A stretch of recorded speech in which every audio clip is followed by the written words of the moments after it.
ગુજરાત હાઈકોર્ટના પરિપત્ર મુજબ તમામ અરજીઓ માત્ર A4 સાઇઝના કાગળ પર લોહિત ફોન્ટમાં કોમ્પ્યુટરાઇઝ સ્વરૂપે રજૂ કરવાની ફરજિયાત જોગવાઈ અંગે નર્મદા જિલ્લા બાર એસોસિએશને ગંભીર ચિંતા વ્યક્ત કરી છે. આજ રોજ સૂત્રોચ્ચાર સાથે રેલી કાઢી કામકાજથી અળગારી પોતાનો વિરોધ નોંધાવ્યો.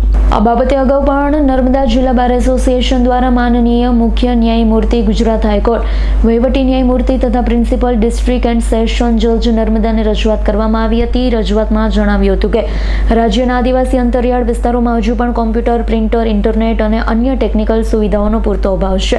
આવી સ્થિતિમાં નવી વ્યવસ્થાપન સામાન્ય વાદકારો તેમજ ગ્રામ્ય વિસ્તારના વકીલો માટે ગંભીર મુશ્કેલી ઊભી કરશે. ન્યાય મેળવવામાં અનાવશ્યક વિલંબ તથા વધારાનો આર્થિક બોજ ઊભો થશે.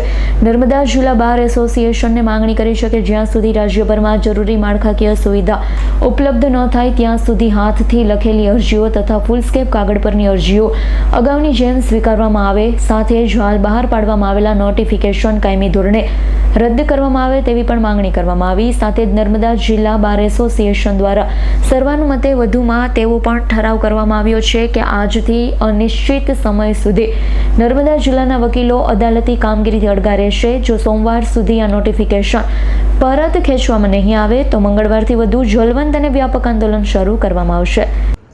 આજની જે અમારી લડત છે એ નામદાર ગુજરાત હાઈકોર્ટ દ્વારા 1લી તારીખથી એક નોટિફિકેશન ફરજિયાત કરવામાં આવ્યું છે.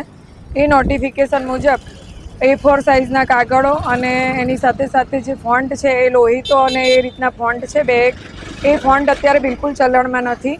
અને જે પેજ છે એ પેજમાં જે માર્જિન છોડવાની વાત છે એ માર્જિન આજુબાજુમાં છે તે 4-4 સેન્ટીમીટર ઉપર અને નીચે 2-2 સેન્ટીમીટર એટલે 12 સેન્ટીમીટરનું કાગળ જતું રહે છે. એક લીટીમાં 4 જ શબ્દ. એટલે જે આ નોટિફિકેશન આવ્યું છે એના વિરોધ માટે અમે આ ઠરાવ કર્યો છે અને આજથી અમે લોકો કામકાજથી અળગા રહેવાના છે. સોમવાર સુધીમાં જો આ નોટિફિકેશન પરત ખેંચવામાં નહીં આવે તો અમે આગળની જે ગાંધી ચિંધ્યા માર્ગે અમે અમારી લડત ચાલુ રાખીશું.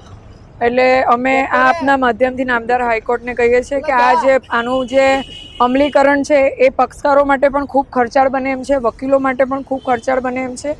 આપણો અંતરિયાળ વિસ્તાર છે તો અંતરિયાળ વિસ્તારોમાં આ પોસિબલ નથી. એટલે એવા સંજોગોમાં આ નોટિફિકેશન પરત ખેંચાય એવું અમે આપના માધ્યમથી નામદાર હાઈકોર્ટને અમે જણાવવા માંગીએ છીએ. વંદના ભટ્ટ, પ્રમુખ નર્મદા જિલ્લા bar association, member bar council of Gujarat. Deepak જગતાપનો રિપોર્ટ, S9 ન્યૂઝ, રાજપીપળા. અમારી તમામ માહિતીથી અપડેટ રહેવા માટે જોડાયેલા રહો S9 ન્યૂઝ સાથે.